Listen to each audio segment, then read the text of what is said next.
Any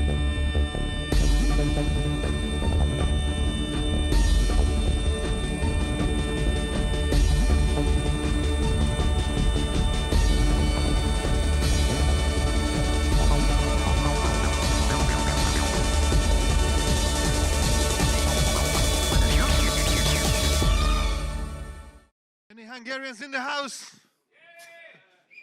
I heard some Polacks. That was really loud, guys. Enjoy. And welcome. And I would like to welcome somebody from really famous from Hungarian and world demo scene. Gargaj, welcome. Hi. Come to me, please. Come to me, please. This is him. This is a guy Don't clap. I haven't done something. who won multiple demo competitions. Everybody knows him. He's the name in Central Europe demo community. So what do you do now? Like, and make any money off the demos you made? No one wants to pay for the stuff we do. No. Fucking assholes, right? Because thank God. That would be undue pressure. Yeah. No. Like. Okay, so what do you do now? What do you make money off? I am a game developer. I work for Slightly Mad Studios. Graphics? Audio. Audio. I do audio programming and nowadays a bit of tool programming and basically whatever to get games done. I told you, I was like, okay, like what's new in music and sound and games? And I said nothing. You said, whoa, no, that's not true. No. Especially now that we're going to talk about VR. Although this talk isn't specifically about audio, I sort of touch on that. But with VR, positional audio is a big thing, especially like we work on car games. So a lot of the times what we worked on is making sure that, for example, when a car is coming to pass you, you can hear it from coming. It's not just the visual cue that you can look in the mirror. It's also the ambience around you and everything. It adds a huge amount to the experience. And can you do that with like regular headphones? You just have headphones. You have multiple speakers in the headphones. So how do you do that? Like how do you do sound coming from back of you? Like there's a lot of trickery involved. I won't go into much detail, but basically there's a lot of, you know those classic videos of the barbershop and everything with the binaural recordings? We are trying to simulate some of those, like how to make sure that when you hear a sound that's behind you, then it feels like it's behind you. So there's that. But also, one of the useful things in games, for example, that when you're driving, it's very important to hear when your wheels are locking up. So one of those things that when you hear all the four wheels separately and you hear them locking up, that's also like an informational cue that you get to be able to say, okay, wait, I have to step off the gas because I'm sliding. Oh, so you can do all this with sound right now with the regular headphones which you have in virtual reality. Yeah. Well, good quality headphones help. Yeah. That's really interesting. But that's not what I'm going to talk about. I don't want to forget to mention that you won the music compo last year. he was the winner. But this year it's going to be the audio programmer talking about graphics. So. No, okay, that's really crazy. But it's wonderful that you do all of this. This year you have a demo here, right? Yes, sir. Okay, perfect. So don't forget to vote. And please, the stage is yours once more. Only vote after you've seen it, okay? Okay, so just a small clap for Gargaj.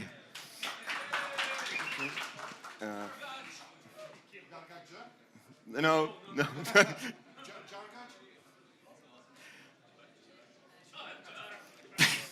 All right, hello and welcome everybody. As he mentioned, my name is Gargaj. I'm from the demo group Conspiracy, and we're going to talk about something we did a couple of months ago, namely that we expanded one of our 64K intros from a few years back called Offscreen Colonies into virtual reality, which is one of the new big things nowadays. And I'm going to just guide you through a process of like what we did or my thoughts on VR in general and all these kind of things. Before I go, I mentioned I work for Slightly Mad Studios. I would like to thank them for actually sending me the Rift, which kind of was the catalyst for this process. I'm going to very briefly this is the summary of what I'm going to talk about. I'm going to talk about what VR is, just a very brief thing of most people. I guess, I don't know how many of you have tried VR. Oh, quite, okay, cool. So, but I'm going to talk about how it works, what people sort of expect from VR, if their expectations are right or not, these kind of things. I'm going to tell you how VR feels different than regular, like flat experiences. What can you do to sort of enhance things to fit better in VR? What you should do, what you shouldn't do. What we did in the specific case of Offscreen Colonies. There's a couple of things about how VR can be good for you. how VR can be used in the scene in general, and of course a couple of like what I see VR in the future. Just a very quick thing in case you have not seen. How many of you not seen Offscreen Colonies? Oh, be brave, that's fine. No, okay, cool. Well, I always like getting new fans, so you will very much enjoy it when you go home and check it. Unfortunately, I won't be able to show the actual VR thing to you, but that's basically what you have to know. That's where you can follow us. We've been a group who's been around for 15 years now, 16. And we always did 64K size limited intros. We've been very lucky to be sort of very popular in what we do. Offscreen Colonies was released in 2015. Won the competition, won a couple of awards, and basically it's an intro that we really liked already before we released it, which is rare. Like we usually, we are very critical of our own work, and Offscreen Colonies was something that we were really happy about. So, and then we ported it to VR. So before we start, how does VR work? This is sort of like a very brief overview. Most of you have raised the hand so that you've actually used it. You have the helmet, but what does it do? Basically what it has is that the helmet goes into your computer, plugs into your HDMI port and a USB port, and what it does is that it has multiple sort of devices inside, magnetometers, gyroscopes, the things that you have in your phone that you're able to sort of do the little iPhone lightsaber things, and uses those to track your head movement and then send that to the application, which then provides the actual rendering. And there's also this thing called the constellation, which you see on this little picture here. What it has is basically these little dots that you don't normally see on the actual headset. And this provides the positional data. And there's that sensor that comes with the Rift. I'm using the Rift as an example, but it works pretty much the same on the Vive as well, which are the two big sort of VR headsets. What the sensor does is that it constantly tracks, I think it's an infrared light that comes out of these constellations. And it sort of uses this back projection technique to figure out where you are, where your head moved, and it uses that and the magnetometer, gyroscope, accelerometer, all these kind of data to sort of track your head in real time, sends that to the app, which is your demo, then takes that data, renders the picture, and what it does, it sort of ends up on those two screens. Someone actually took apart a Rift just so you can see the actual screen. They're about 1K by 1K pixels, these screens, so they're really nice, and then it goes through a lens into your actual eyes. Which is, by the way, really funny. If you remember, like when you were a kid, your mom used to say, like, don't sit close to the television, and now you're literally taking televisions and like jamming them into your eyes. So that's how the world changes. So I want to make a very clear distinction of what is not VR, because a lot of people do this, confuse this too, or like to think that, oh, they experienced VR, even though they only saw a 360 video or a 360 stereoscopic video. What we're talking, I'm pretty sure you've seen these before. YouTube has support for these, is that these videos where you can actually rotate the camera viewpoint around. The reason I don't consider this real VR, because there's this, let me explain how it works, basically, that how you do a 3D image in 2D. This is a little diagram that I did, basically, that like, that's your camera, those little cubes that you want to show, and you make a picture, and there's this image that you get.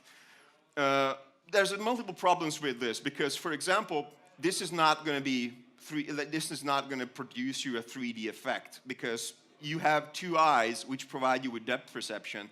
So you will need to somehow enhance the image to make sure that the viewer feels in 3D. So what these stereo videos do is that they do two images, one for your left eye, one for your right eye, and then the helmet actually displays these images separate for you. But if you look at this actual example, there's an interesting problem here. There's a yellow cube there that is not visible from either of the viewpoints because the blue cube blocks it. The problem is, it is still there, it's still the data in the scene, and you would be able to see it if you move your head around, right? But you can't, because your camera already recorded it. So they use basically this like big disco ball, kind of like Christmas ornament type of recording when they record a 360 sort of picture. But they operate on this principle that the viewpoint, the actual camera, your eye, your head is at the same place. You can look around and you get stereo pictures, so you get some sort of depth perception. But what you get is what they call the binocular parallax, which means that you get depth perception because of your eyes, but you don't get what they call the motion parallax, which is basically the depth perception when you move your head and you get this sort of parallax shift between the objects that are far away versus the objects that are close. So VR 360 videos in VR are basically what they do is that they take the video and they just wrap them around in this big hamster ball you're in, and then you look around and you get some depth perception, but as soon as you move your head, it sort of breaks the immersion. It's really bad. And also they usually like very low resolution, so the pixels stretch out and it just doesn't look really nice. Plus also for some reason 80% of it seems to be porn. And the illusion really breaks when there's something up close. Like anything that comes closer than about an arm's length is going to break your illusion, because then you get this weird sort of shift because the camera, when they recorded the recording wasn't the same distance as your eyes, so it wasn't entirely. It just sort of you feel like it splits the picture, and unfortunately with VR, my experience is that one of the fun things about it, one of the best experiences when things are sort of come from far away up close. That's when you get the best sort of VR experience. When I played this game called Farlands, and one of the creatures just brushed past me, and I thought it was like, hey, you know, whenever something is far away, it's still cool, but it's when there's a sort of a difference in scale and something is up close. That's when really it becomes fun. So what can we do? Obviously, with a recording, like if you want to do like a VR recording of a concert or a speech or whatever, you would need to actually have a separate 360 video for every single point in space, like every centimeter, because that's, you know, your head motion will be able to occupy those spaces. So you would need to do those recordings. Obviously, that's not going to work. That's way too much data, and you still have those quality problems. So that's one of the reasons that I don't really consider it VR, because you don't get as much detail. It's nice, but to be honest, if that was my first sort of VR experience, I wouldn't have really enjoyed it. Speaking of enjoyment, I want to start off by saying that I still am, after all this, a bit of a skeptic when it comes to VR. I really like the technology, I like the experiences, I just don't think it's as hot as people make it out to be. And I don't think that's a bad thing to think that way, because there's a lot of sort of hype and things like overstated, you know, big adjectives that people throw around, like revolutionary and world-changing, and I think it's okay to have a bit of management and expectations. So that's my section here, that what I'm trying to do is try to like tone it down a bit. Especially, there's a couple of videos I want to show you because there's a lot of bullshit around VR, like way too much bullshit. There's a guy from Holland that his work I really like, and he made a couple of interesting things. And I saw that someone posted a video of one of his works called Apex, and it says "making of Apex." So I looked into it and I just cut out these two parts because they're ridiculous. I hope we can get sound on these.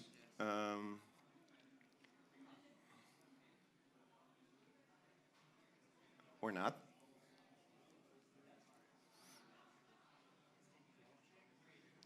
And by doing so, pushing the medium forward. Oh, okay, so that was sound, okay. Let's run it again. One of the most important voices in this conversation is the Dutch artist Arjen van Meerten. He is taking big creative risks, and by doing so, pushing the medium forward. So he's talking about big creative risks while we're looking at cubes.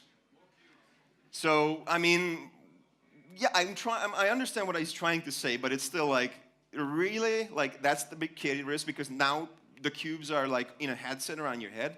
And the other video is actually even weirder.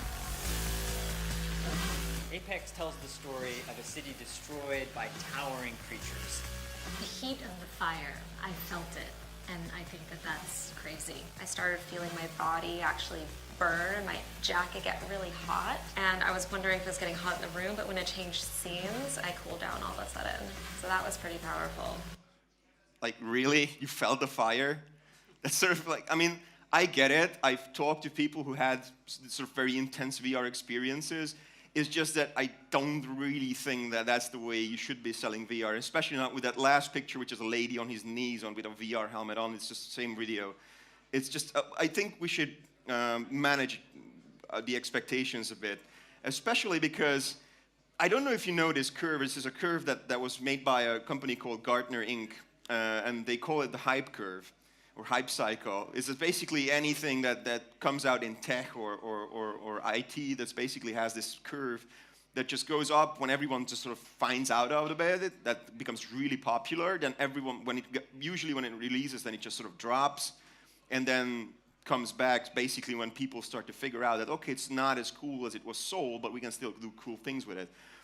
Cloud is typically one of these things, or I mean, virtual is one of those things, like, you know, when there was a time when everything was on ice, like Disney on ice, and Nightmare on Elm Street on ice, and all these kind of things that tried to make it sound cooler, even though it was already kind of cool, but that took away from it. So, like, cloud is one of those things as well. So what I'm trying to say is VR is only as good as the content you do with it and the interesting games and experiences you do with it. You shouldn't just buy into VR because it is VR. It is a great technology. I love it. It's just that I think it's like 3D films. 3D films sort of peaked when James Cameron did Avatar, and then straight back down, and we haven't really heard about them since. VR is basically somewhere here right now.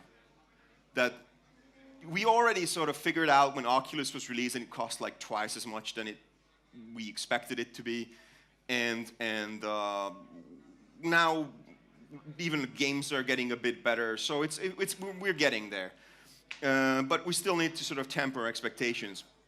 Another sort of negative I want to hit on is that VR might not be a good fit for the scene, and there's a couple of reasons. One of the reasons is that I still find it pretty expensive.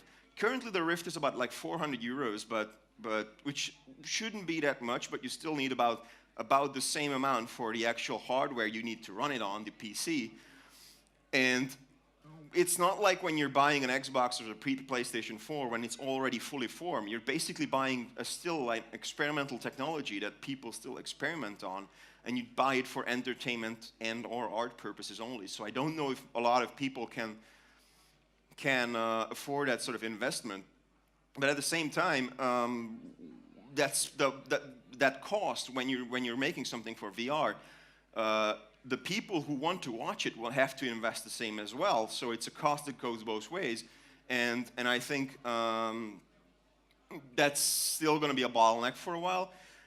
There's a point that it's fairly contentious. I had arguments about this, but I still consider VR interactive by design, which what I mean by that is that when people think of interaction, they think, okay, I do a motion, or I press a button, or I click a button, and something changes.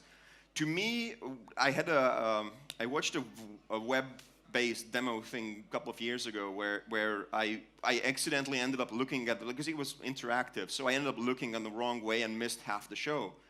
And a lot of people were raving about things that I didn't see because I wasn't looking the right way. So VR sort of, because you're constantly moving your head, you can miss out on a lot of stuff, and you can have enough suboptimal experience. Because when you're watching a film, everyone is watching the same frame and hearing the same things. Sure, you can look away and plug your ears, but there's a general understanding that you're not supposed to do that. Whereas in VR, everything is happening, you know, in 6 degrees of freedom around you. So you can actually miss a lot of the experience, or not have an optimal experience, even though normally you would enjoy it, just because the experience isn't fine-tuned for that. And we'll take care of it. We'll mention that as well, about how to avoid people watching something in VR wrong. And there's one more thing that I want to mention is that, like, this is a great example right now that I cannot show you a VR experience because there is no way. I can put a headset on and I'm going to have a great time, and you're going to watch me have a great time, and maybe you see what I see, but it's not the same, right? And also there's 120 people here, right? So if you would need to have, I want to show you something, you would need 120 headsets, again, cost, but then you would need 120 PCs as well, because a lot of people just think like, okay, well, I just need headsets, right? And they can just sort of do something networked. But those 120 headsets do have 120 different head positions and whatever. And as we established, head position is important. So we would need 120 different computers as well. I still don't know how to solve this. Like, I would love virtual reality competitions, but the technicality of it is something that other than the 120 headsets or 400 or 700, depending on how many people are at your party, that's still, I don't know how to really solve it. One quick note, I'm not going to use non-interactive because of this sort of ambiguity of what interaction means. I'm going to use the word determinism. I consider demos deterministic because they usually show the same thing over and over and again, and how many times you run it. So we're going to talk about how to do a deterministic experience, not a non-deterministic interactive one. Okay, so now that we've talked crap about VR and concluded that it sucks and it's not good for anything and we don't want anything to do with it, let's just do something with it. Also, if you have a VR helmet and you don't put googly eyes on it, you're missing out. One quick note, I know that it might have sounded negative so far, but I do think there's a takeaway of how you shouldn't believe hype, because hype clouds vision, and hype sort of keeps you from doing your best. I think when I tried VR the first time, I got what I expected, and maybe a bit less, so I thought, well, maybe that means that, like, I can do something a lot cooler than what other people are doing. So that's why we did Offscreen Colonies as well. We just figured, like, it's not that hard to make interesting content in comparison. But anyway, how to think in VR.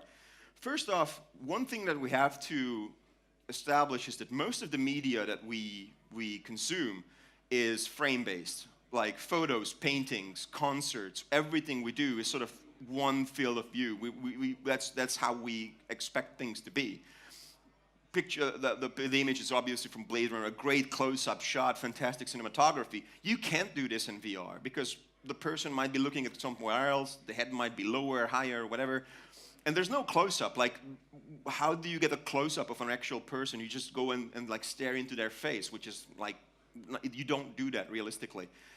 But that's how generally you sort of film in normal, sort of in a video game or in a demo, that you just have an object, you have some sort of background or a scene, and there's a camera looking at it, and that's about it. What this sort of means is that not everything is well suited in VR. A couple of weeks ago, Bonsai released the VR version of Final Audition, which is a great demo, but I think that was a great example of like how not everything fits VR. Like, I love the demo, I love the guy, but that was not a good VR experience, because most of the time, what you saw was the camera, i.e. you, looking at something here, and then all around you there was nothing else. So it was just not a fun experience. Instead, what you have to think more is like architecture. You have to think about spaces, you have to think about rooms, or you have to think about like volumes, basically. So instead of looking at one thing, just put interesting things all around the viewer and let them have fun. You can put interest all around the viewer. It doesn't have to be always like that. You can let them focus on one thing. We'll talk about it in a minute as well, like how to sort of control the attention of the viewer, which is really important. But the idea is that, like, things where you don't have to focus on one thing, that instead of like, if you know the great feeling of like stepping in like an old cathedral and you just look around and go, wow, that's the kind of feeling you have to look for in VR. So there's also this idea, well, this problem called with nausea. It's that most people don't really, the body is not suited for VR. We didn't come to be the human race to do this to ourselves. The reason that people get nauseous is that there's this weird thing the mind does, is that when the mind visually suspects motion but doesn't feel it, it automatically sort of gets confused about like where the balance is, or are we moving, are we not moving? So it is something that confuses the mind, and there's a couple of techniques to do that. A lot of the games use what is normally like a cage or like a car or a little cart or something that basically moves with you. So that tricks the mind back into thinking, oh, I'm in a car. Oh, I'm in a little like roller coaster, or a little like, I don't know, magic carpet. And that's moving, and so that's fine. And then that works usually. But I found that if you want to move the camera, which is the person and the person's head, it is usually a much better idea to just be consistent. Don't jerk the camera. Don't yank it. Try to be consistent of how you move the camera. Move it either slowly or fast. It's fine. Both of them work. But don't change the speed too much, because that's when it's sort of people start to get nauseous and all weird and everything. There's one VR experience called Transition where you're mostly in a boat, and around halfway through, spoilers, the boat sort of slowly tips over. And that's where I started getting nauseous, because all of a sudden my mind went, oh wow, the boat is actually tipping over. So you have to do these transitions very, very slowly and very, very easily. So you should not sort of yank the camera. There's another thing that has a problem, which is the intensity, and I don't mean the sort of physical intensity of it, is that everything is sort of, I'm not saying scary, but there's this little game called Floor Plan. It's a cute little puzzle game. Basically, you're in an elevator, you have to do stuff, and at the very start of it, basically there's this little plant, and what you can do is you can pour coffee on it. And this was one of my first VR experiences, so I wasn't sure what to expect. So you take the coffee, you pour it on the plant, and he's not happy and spits it back at you. I flinched so hard when he spat the coffee back, even though it's like a cartoon game. The idea of something coming at your face at high speed will freak you out, no matter how comfortable, how smooth jazz is playing. Not to mention, like there's horror games, and I don't want to go anywhere near them. Like Vertigo is real. Everything is more intense in VR, because when you're playing a horror game on a PC, it's on a screen, right? So if you're getting scared, sometimes people just lean back a bit, like play from a bit afar, and that sort of calms them down. In VR, you don't have that option. I've seen videos of like people inexperienced with VR playing a horror zombie game, and they would just scream and like cower, but it would never occur to them to tear the headset off. They actually sort of fell for that reality, and that's actually really scary. So there is a responsibility for you as a creator to make sure that people don't freak the hell out because of your work. And there's also the other thing is that I talked to a close friend of mine recently is the emotional intensity as well. Is that like for her, like getting a hug in VR was such an emotionally intense experience that she almost felt the actual hug. So I think it can go both ways, and I think there's great stuff to be had. But again, responsibility. As I mentioned before, attention control is interesting because people, when they put a VR headset on, in my experience, they still think of it as a frame. About 8 out of 10 people who are not very experienced with VR, you put them on a headset, you start something for them to watch, and they just stand, and they just look forward. They rarely even look around. They just stand because that's what they're used to. You're used to sitting and watching a film or sitting and watching a concert. You're not used to looking around. There's no medium where stuff is happening around you. Sports you watch, concert you watch. You don't really have things that sort of require you to look around, like, I don't know, like, again, architecture. So, and of course the problem sometimes is that they don't look the way you want them, like they don't look where you want them to. Sometimes you have something really interesting happening there and they're looking there. So you have to like tap them on the shoulders, like, no, turn right, look up, look down.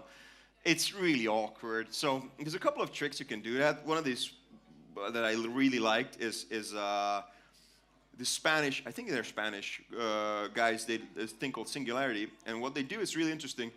You will see that little line just goes there, and immediately when that line went from here to here, you reflexively turn, because like, oh wow, there's something happening there. And now it does the little sort of plays around a bit, and then suddenly, just a second, see that line will continue, and you turn, and then let, does something more, and then that line will continue again. See, that continued again, and it moves, and it doesn't even tell you, it doesn't tell you that you have to turn right. It just does something that reflexively carries your attention. That's a great way. Also, audio cues. There's a game called Farlands where you have to find little bugs somewhere, and you can hear the chirping, but because the audio placement is so good, you just sort of, oh, it's on to my left, now it's up, now it's down. So you can use these tricks. We didn't have these chances because Offscreen Colonies has a soundtrack, it has music, so it doesn't have positional audio. One of the funny things that I noticed as well is that a lot of people start looking forward, and as the experience goes, they slowly drift downwards. And I don't know why that is. I think it might be the weight of the helmet or something, but they sometimes slowly drift downwards if they don't have some sort of impulse to look up. Of course, one solution would be if like the API, 10 years down the line, you don't just sort of query where the head is, you can actually change where the head pose is. So like you move the viewers' heads. And another thing very important is world scale. World scale is what sells VR. World scale is the most important thing. What is world scale? World scale is knowing how big things are. If you look at this picture, it's this sort of little snippet of a town. You can't really know how big this is, right, in reality. But you see those cars, you see a little milk float, or that's a little RV and a fire truck. And you think, okay, well, this is a town, so that's a car-size thing. But if I actually show you what this is actually from Oculus.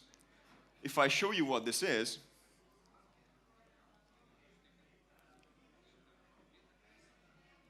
it's just a building on fire, but they move away, and you realize the whole town is about this big. And the reason for that is that framing in 2D is always relative. You have a cube, you don't know how big that cube is. You put a teapot next to it, oh wow, well, the teapot is this big, the cube is this big, so that's how, that gives you a reference. If you put a car next to it, oh well, then it's as big as my garage, okay. VR is absolute.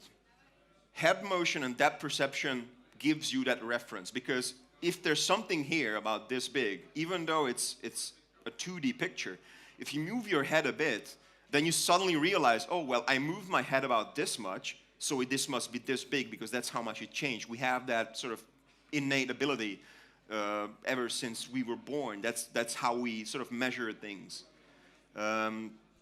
So you have to think in an absolute world scale. You have to make sure that your objects are as big as they are in real world. This will present you a lot of problems, like with precision and rendering order and all this kind of stuff, but that's something that you have to take care of, because that's, again, world scale. When you have a VR experience where, for example, the experience forces you to focus on something that's really close, and all of a sudden suddenly it just jumps up and it's something huge, it's one of the greatest moments of VR. Another thing that you have to think about is that your eyes are not a camera, and what I mean by that is that when you were making a demo or making a film, or even CG animation, we try to emulate the properties of the camera, because we used to, like 100 years of film history where everything looks the slight grain, the certain tones of color, the depth of field, these kind of things.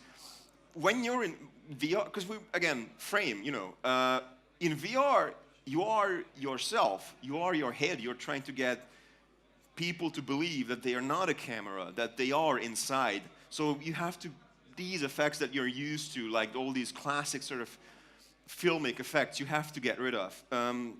You should not use them because they take you out of the experience. No one's eyes has film grain, right? Optimally.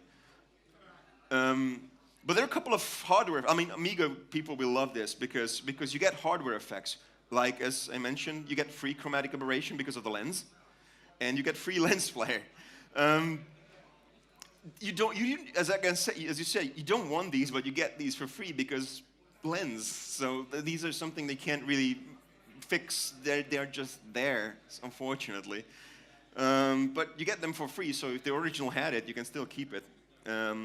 So again, how did we solve these things in Offscreen Colonies? That's a short sort of pseudocode of how a VR frame is being rendered. You just get a projection matrix, which is like your field of view, basically. You get the eye positions for your left and your right, and you render one, submit it, you render one, you submit it. But there are basically two APIs, OpenVR and the Oculus VR, which makes the abbreviation OVR extremely ambiguous and annoying. But this is generally the principle they work on. There's, of course, little tricks that they do, like heights, and you can query all sorts of stuff, but that's generally it. They also, there's API for them they suggest you, like, in what resolution you have to render, like suggested render target size, so you get like a very crisp, nice picture. That's during initialization. On the Rift, because the Rift comes with headphones, you can actually the headphones function as an audio device as well, so you can get GUID and just send your sound there. And one thing that behind the scenes, what it happens is actually what this is how the picture looks basically when you render it. This is a scene from Offscreen Colonies. When you send a normal 3D image, like a rendered 3D scene, 2D image, both eyes, what happens is that sort of the driver will do this distortion, like pincushion, like distortion on it, so that the image, when it goes from the 2D screen through the lens into your eyes, you actually get like this sort of peripheral vision to it. What you don't see on this picture is that there's it also tries to correct against the chromatic aberration of the lens, because they are lens, they will distort the color, so it tries to sort of go against it, not usually successfully. And there's also another thing Oculus has, but I believe OpenVR has it now as well, like SteamVR. It's called a synchronous space warp. What this does is basically I believe it's a temporal reprojection of the image. What it does is that if your app doesn't run at the frame rate of 90 frames, which is the generally accepted frame rate for VR to be smooth, if it doesn't run at that frame rate, or there's a frame drop or something like that, the picture doesn't jerk. Instead, it sort of estimates from your head motion how the picture would look like, so it just takes the image and sort of distorts it in space, hence the name Space Warp. It's actually really effective, and it's really good. It makes everything much smoother, even if the app is stuttering. So now that we covered the basics, let's see what we did with Offscreen Colonies. First off, we removed most of all post-processing. We do have reflections that stay, we have the glow, and we have all these things, but you see that on the picture, it is split, and on the left we have the version with and without post-processing. There's not much difference visually. It's mostly subtle things like the film grain and all these kind of things we removed. It's a bit more visible on this version. When you see there's no depth of field, there's nothing. So all the filmic effects that we put there to make it look cool, we had to remove because, again, your eyes are not a camera. We removed depth of field, noise, lens flares. We removed the crossfades as well, because reality doesn't crossfade. Optimally, reality doesn't fade out either. But on the upside, a lot of frame rate win. Like, we removed all these effects that we worked on to be fast. We removed all of them, and we probably went from 30 frames to 45 or something. So that was actually one of those things that I was really happy with, that we were able to do it. Attention control, how to make sure that people are looking the right way. When we build the scenes for 64K, we don't really care about where the camera is pointing or where the camera is relative to the object. We just want a nice angle. The problem is, as I said, in VR, everything is absolute. So when a person is facing what they configure to be north, when you set your VR up, you basically tell the driver, like, okay, this is front. This is where my sensor is. This is where I'm looking forward. Unfortunately, for a configuration like this, the camera is looking slightly to the left, so anything the camera is looking at would appear to my left, and that would require the person to turn. Especially if the camera would be up there, that would mean the stuff is behind me. So we had to rotate all of our scenes, literally just like take the scene and make sure the camera is pointing north. And not a big problem, but it really helps with the experience that the person, as I said, most people don't look around. And they shouldn't really. If there's one interesting thing, it should be in front of them. So we just turn everything forwards. We also made sure that we have a good 6 degrees of freedom content, which means there's content everywhere. Again, not all things are suited in VR, and this is one of those things that really wasn't. The city scene from Offscreen Colonies, it was basically like, as you can see, there's the camera, and the big city that you thought was big was basically like 10 buildings there, a couple of buildings here, and then nothing else. There was no city, that was just a chunk of buildings. So in the first time I tried it in VR without changing anything, just making sure that the whole thing worked, that was just basically a bunch of toilet paper rolls in front of me. And then I looked around and it was just void, and it was not a fun experience at all. Final Audition is kind of this problem. So, and, oh, by the way, I also made VR versions of all the conspiracy intros since Offscreen Colonies, but we've probably not released them because of these kind of things. So most of these things are faked. We were trying to do intros that look good in frames, not spaces. Offscreen Colonies was a very happy accident that the intro was in a way that we didn't have to change a lot. So this is one of those scenes that I almost completely redid. So I essentially took this chunk of buildings and put the camera inside. So with Zoom's permission, of course, because he built the original one, but he didn't really know what to do with the VR one. So I sort of bounced these ideas off him and just rebuilt the scene the way he liked it. And also I did like vertical fog and these kind of stuff that just, it has the spirit of the original scene, but it doesn't have the problem. It sucks in VR basically. One problem is that our 64K engine does no culling because it's a 64K engine. We size optimized it out, and the compo machine is going to be fast anyway. And in VR, culling saves you the world. So that's something we probably should have added in hindsight, but we didn't. Couple of fun things.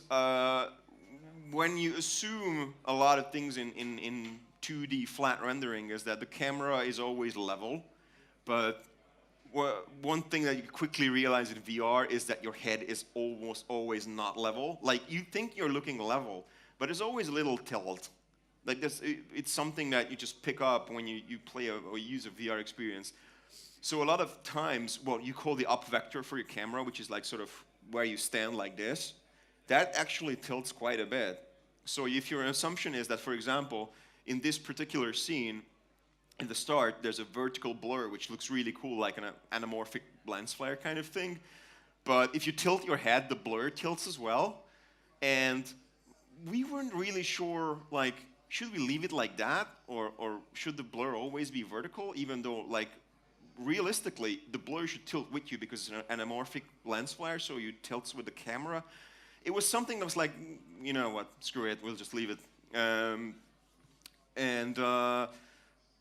But that's something they have to consider because people tilt their heads, especially when they look around something. When you have a football in front of you or something that like this size, you don't just go like this. You sort of tilt your head and try to look at these sides. As soon as a head tilt causes problems, it's going to be very, very apparent in VR. Billboards are another thing as well. Like a lot of the like particle effects and sprites and stuff are done with this billboard technique that you just sort of put a 2D sprite on the screen where your projection put your particle, and then you just do a 2D sort of pass to expand it into a polygon. But that means that when you tilt your head, it actually tilts with you. So we have, in the pyramid scene, we have these lens flares on top of the pyramids, which we did by this billboard technique. And of course, when someone tilted their head in the scene, the flares would tilt with them. So it was really silly, but we had to fix that as well. Zoom is really good at this. doing 2D effects and overlays and gradients to sort of, he's a very Photoshop-centric person, so that's his approach to making intros, is that he does a lot of 2D trickery. The problem with that is that, of course, there is no 2D. Literally everything is 3D. So what we had to do is basically, he does these like gradients. If you see that there's like this black to blue gradient in the background, which adds a lot of tone. That's where that sort of nice, weird sort of red-blue combination of the scene comes from. If you remove that, it becomes completely black and boring. But of course, if it's a 2D trickery, you can't do it in VR. So what I had to do is, luckily he made these in textures basically. And so I basically I took these like sphere, like a skybox, and just put the texture on top of that, and it sort of emulated that feeling really well. Luckily, all the texts were done in 3D scenes, so I didn't have to touch them. But for example, one of the rendering orders, there's this weird thing that doesn't exist in reality, is that, for example, if you render something in 3D really close, and then render something that's a bit far away, and they block each other, but you render them in backwards order, and then you move your head, you feel like the one thing that's up close is closer because it moves more when you move your head, but it's still behind the other one. So it's sort of weird sort of depth rendering effect that you had to take care of. One of the texts were sort of victims of this. There's a couple of things that you still have to do for a good VR experience, which is basically just pause it when the helmet comes off. Not a problem, you just pause the music and everything else pauses with it.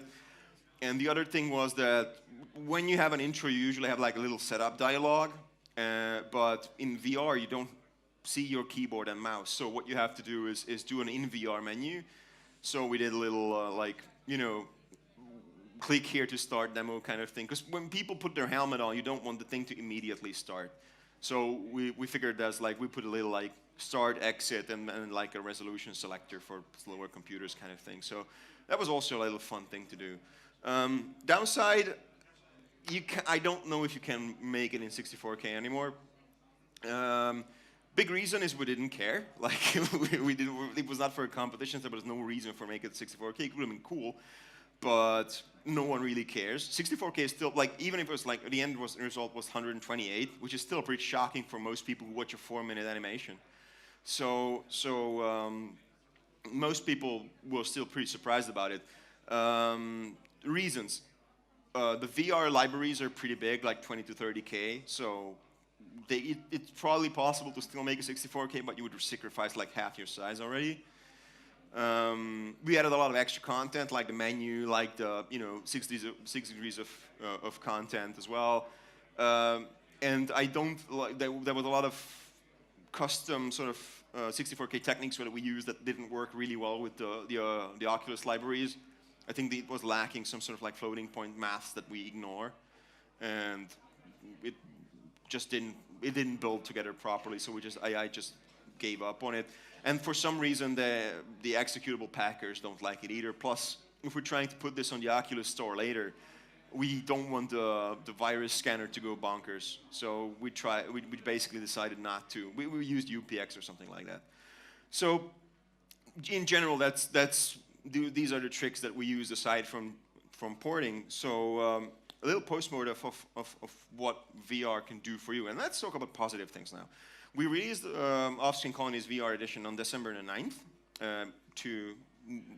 Most people were very happy about it. We were really happy as well. And our conclusions, why we did it.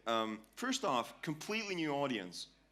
Most of the people who watched Offscreen Colonies in VR, I don't think they were aware of the scene. I think they just sort of thought like, oh, it's going to be like, Rift experiences are not that different from demos. They just made by guys who don't belong to the scene, you know. So it's a whole lot of people that would love to watch your demos on their Rifts without even, asking twice. And there are people who are, either they like video games or they just think VR is really cool, and the first thing they can try it with is either some sort of like game or like a toy, or just a VR experience. So they are people who are bound to like your demos. And this is my favorite thing, is that you cannot make a YouTube version of a VR demo. this is not 100% true in the sense that you can do a 360 video, but we already sort of agreed that it sucks. And it's actually something that takes away from the experience, so most people don't do it. What they do, which is really nice, I just said do. So what they do actually do is that they film themselves reacting to the VR experience. For some reason, that's one of those like new YouTube fads, is that they film themselves looking around in VR. And that's kind of cool, you know, because you're basically getting that sort of focus group data of like, oh, no one actually looks at that part. So we probably need to either remove it or make it more prominent, these kind of things. There's also download statistics, which is really nice because we got, it's been out for about 2 months now. We got around 5,000 downloads, which I think is really good because in comparison, the actual original got 14,000 downloads in 3 years. That's about, you know, 5,000 in a year, and we got that 5,000 in 2 months. So it's 5,000 people who actually downloaded it and watched it on their computer, like how you're supposed to watch demos, not on YouTube. So that's great. I think that's fantastic. And also, I mentioned bullshit earlier. I think bullshit can be a fantastic tool because we made this fake press release just to, you know, have a bit of fun with it. I mean, it actually literally says, conspiracy releases world's first virtual reality 64K intro at 128K. No one was supposed to take it seriously, and somehow it ended up for like a bunch of gaming sites because someone copied it off and like spread it as a press release. And it was fantastic. People bid on it and got a bunch of popularity out of it. So sometimes bullshit can be, if you have no scruples, this is great sort of hunting ground for you because, again, you know, a lot of people overappreciate VR. And also, most of the Oculus Store content, it's not very good. Like, a lot of the Oculus stuff that you saw as VR experiences, they're like mid-range revision demo compo, mid to lower tier. So there's a lot of headroom to be actually like, oh, you made something really cool. There's a whole new audience, and everything else they saw was worse. So you can be, you know, in the land of the blind, the one-eyed is king. And I want to talk about like how I see the VR future. Well, not necessarily how I see, because no one cares about my opinion, but a couple of observations really. First off, I don't know if VR is going to get better because, for example, Oculus just announced the Oculus Go, which is actually a mobile version, so it's probably bound to be slower and less, well, maybe the same resolution, but probably not the same fidelity. And I think that because of this sort of instant gratification idea, I think a lot of the times it will move into a more mobile, less quality, more accessibility sort of direction. For ourselves, we're working on putting on Offscreen Colonies VR on Viveport, so the open VR version is coming. I can confirm that it's basically just way under review now. So those people who own a Vive and not a Rift will be able to see it as well soon. I'm really looking forward to that. I haven't seen it on a Vive yet, to be honest, so we're kind of flying blind, but hey. Whether we make more VR stuff, I don't actually know because we can barely manage a flat intro a year. So it was one of those things that like no one had to work on except for myself because the intro was already done. All I had to do is just port and then tweak it. So I don't know. Plus again, it's still a very small audience. Like 5,000 downloads is great, but like there's what 3 million headsets sold, like Rifts and Vives combined. So it's still a fairly small audience. It would still be fun though. And also one thing is that this is on the Oculus Store, so we could technically sell these kind of things. We could have asked for, like, I don't know. I watched very demo-ish, like 4-minute demo-like experiences that costs like $2 to buy, and I'm like, we've been making this crap for years for free. So maybe, I don't know, we could probably sell those. I don't know, we haven't talked about it, or we've talked about it, but again, we can only manage like a couple of intros a year. So I don't know what we will do. But I would probably really like to do some more VR stuff in the future with Conspiracy. But that's pretty much what I wanted to cover. This is where we can reach us. If you want to ask any questions, you can do it either now. I don't know if you have a crowd mic or something, if you want to. If not, I'll be at the bar, probably. And then I'm looking forward. There was one thing that I didn't talk about is that getting on the Oculus Store, because Smash has a Smash is going to talk about his VR stuff eventually, and we put our Offscreen Colonies and he put Lost on the Oculus Store around the same time. So that was a really funny story, and I'm going to leave it for him to tell it. So make sure you watch his seminar as well. But that's basically how we got on the Oculus Store. He will tell you about a funny story about how to do 90 frames. Yeah, that's how you can reach us. I hope you enjoy Offscreen Colonies, both flat and the VR version.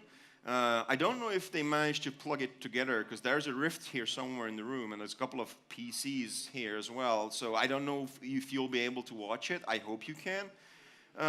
If not, well, thank you for your attention, and hope I see some cool VR stuff from you in the near or far future.